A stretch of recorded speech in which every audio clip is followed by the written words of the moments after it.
Greetings, and this is the Murid Talks Art, an analysis of various artworks in light of spiritual and traditional teachings. And in this episode, we shall be exploring the Dark Knight as metaphysical myth. Before we proceed, it is important to first establish the word myth in its traditional sense.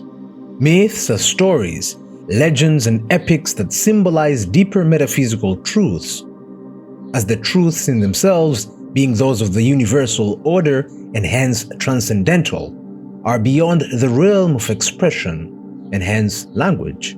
The only possibility for expressing universal truths is through symbols that can assist the contemplative to intuit the inner meanings. The symbols in themselves are only significant inasmuch as they communicate the deeper meaning and assist one towards ultimate realization. In the Dark Knight Saga, and in Batman's Mythos generally, Bruce Wayne is depicted as a man who undergoes a journey of self-realization, also known as liberation or enlightenment. He then uses his newfound knowledge as a force for good. This meaningful journey comes after his youthful time is spent in pursuit of vengeance for the man responsible for killing his parents. Bruce then realizes personal vengeance, a symbol of human desire and caprice, isn't the means of satisfaction, and so he turns his heart towards uprooting evil from his community at large, a symbol of the prophetic mission. To understand the character of Batman a bit more, it is important to introduce Superman, although he is not mentioned in the Dark Knight Saga. Upon careful observation of the Superman mythos, we see him as a symbol of the Christic figure, i.e. Jesus. His original name, Kal-El, has been taken by some to mean the voice of God. The suffix El, meaning God, is prevalent in the Judaic tradition, famously in names such as Israel and Emmanuel. Superman, also with his relation to the sun, whence he receives his power, is the representation of not only the Logos, the Word of God, but also the light which brings about order in the primordial cosmic chaos, the darkness and void in Genesis. If Superman represents Christ, I suggest that Batman represents the Mosaic figure. His approach, like that of Moses, involves the manifestation of the law, which is meant to establish order through the stuff, a symbol of the firmness and uprightness of the law and its connection to the axis mundi, the divine cosmic ray which establishes justice and order. To do this, like Moses, Batman is established with a strong exterior, using methods that by some might be considered harsh and violent, only because this is befitting of the disposition of his society, i.e. Gotham. The law here isn't that of the state, a symbol of Pharaoh's Egypt, which is at its core corrupt, but that of the perfect man, one who has attained a realization. Batman, like Moses, gets his knowledge from the mountains and descends into the depths of Gotham to liberate his people. Likewise, Batman represents the divine force of death, transformation, or the underworld, represented in various myths in the figures such as Azrael, Malik, Hades, Thanatos, Kali, Shiva, and the others. These deities or angels from an exterior perspective are embodiments of darkness, suffering, and death. Likewise, they are usually depicted in dark visual tones, akin to the suit of Batman, and although Batman doesn't kill, well, usually, he causes suffering to the hearts of the evil. To understand the universal role of the gods or angels of death and suffering, we must dig a bit deeper by realizing that the other side of the cosmic role of death is that of transformation. But also it is important to understand that fear is the counterpart of love and devotion. Batman imparts fear to impose on his society to devote themselves to the good. The belly of fear is purgatory, hell, Gehenna, and this is symbolized by the city of Gotham once again. It is the underworld that one must go through to cleanse one's soul and be reborn into the light, as we explored in the previous episode. It is the land of evil and the dead, and Batman is the deity or angel in charge of the transformation.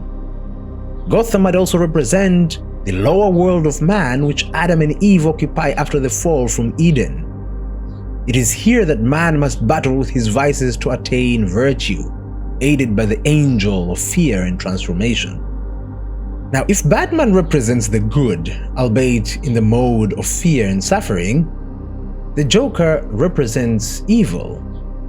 Now, it is generally known that there truly is no Batman without the Joker, and it is my aim to shed a bit more light on this figure. Warning, the conclusions might be shocking and even deemed heretical for some. Proceed with caution. It is easy to see that the Joker is a representation of the devil, identified as Diabolos or Iblis, Satan in the various traditions. The devil is by definition the adversary, the force that turns things upside down and causes chaos.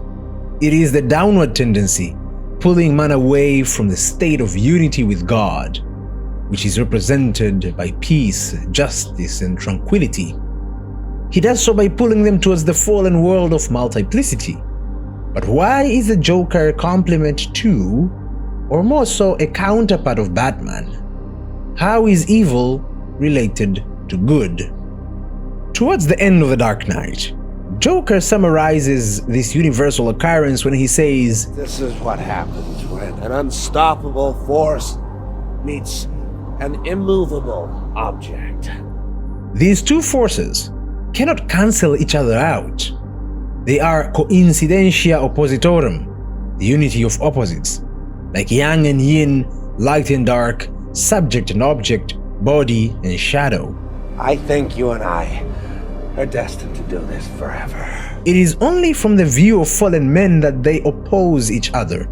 But in the universal order, these counterparts are both necessary for the unfolding of the cosmic story. It is very interesting that Joker says this line when he is upside down and swinging, a symbol of the multiplicitous nature of the adversary, the one turned around. Joker is the king of the world of action, karma. He is the one who pulls people away from the center, akin to Iblis or Satan, who says in the Quran, quote, "Now, because you have sent me astray, I will lie in wait for them all on your straight path. I will come at them from their front, back, right, and left, and you will find most of them ungrateful." End quote. The devil, as the symbol of the cosmic chaos, is the litmus test for the righteous. One might even call him the angel of trial. Batman asks Joker in their encounter, "What were you trying to prove? That deep down everyone's as ugly as you?" Joker eventually comments that Batman couldn't let him go, let him fall to his death, and that he is truly incorruptible. This echoes another passage in the Quran from the devil when he says, quote, "My Lord, for allowing me to stray, I will surely tempt them on earth and mislead them all together, except your chosen servants among them." End quote. The devil is out to prove a point, not to God, as God is the principle behind both good and evil, but to mankind. The devil actually does this with God's permission. One could even say by God's command. He is the agent that puts man on trial as a way to prove his worth towards the attainment of God's grace. Like Job or Ayub was tried by all sorts of evils. When the Batman interrogates the Joker and asks him why he wants to kill him, the Joker laughs and says, I don't want to kill you. What would I do without you? You complete me. It would be mistaken to ask who inspired the other, like the snake eating its tail. They are eternally intertwined, each one complementing the other in the cosmic drama. Joker sends the evil into the depths of the underworld only for Batman to strike fear into them and transform them into men of worth. Even though Joker has a point to prove, He's a character who exhibits contradicting characteristics, at times acting as an agent of order and retribution. He colludes with criminals, yet kills them. He wants chaos, yet punishes corrupt leaders. He acquires money only to burn it. He gets caught only to escape.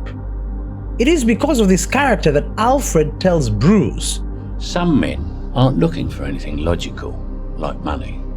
They can't be bought, bullied, reasoned, or negotiated with.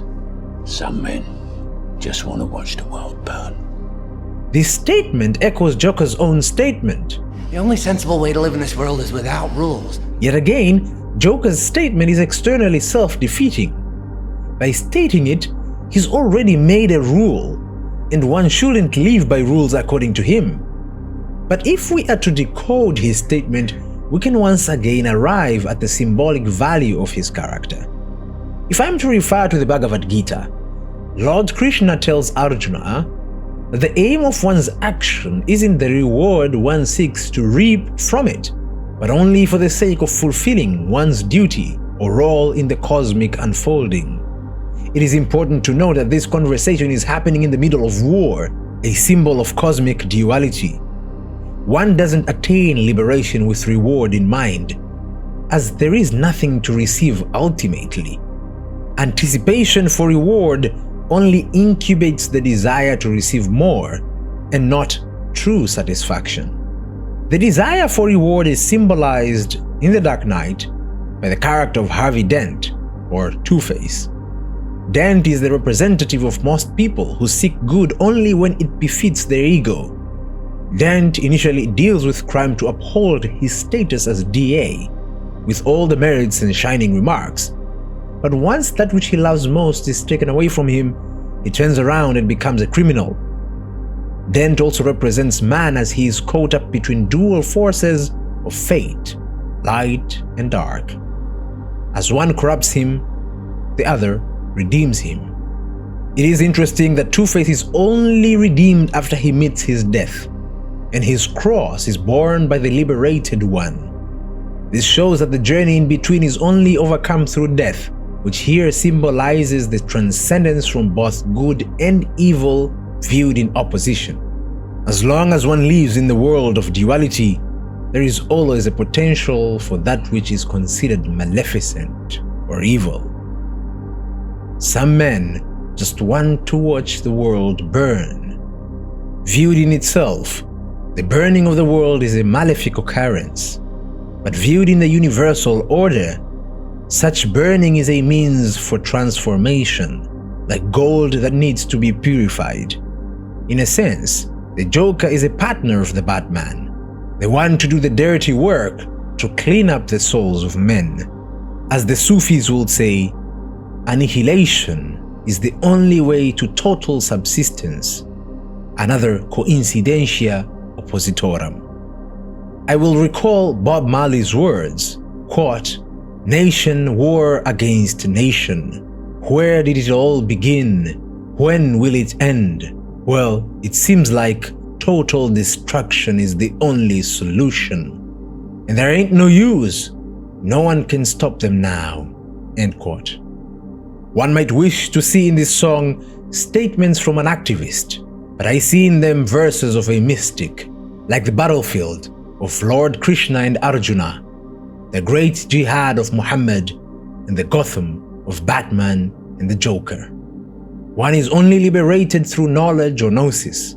It was the Joker's role to fortify Batman's conviction by taking him through the realization of his unmovable state, his core and center, which is true justice and righteousness, not by extinguishing evil, but by standing as a beacon for good.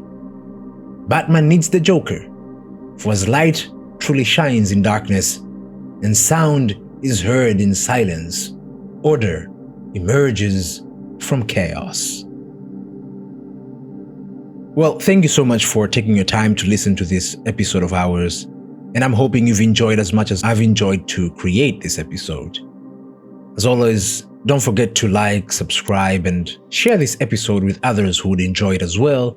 Until next time, I bid you farewell and a lovely day. Goodbye.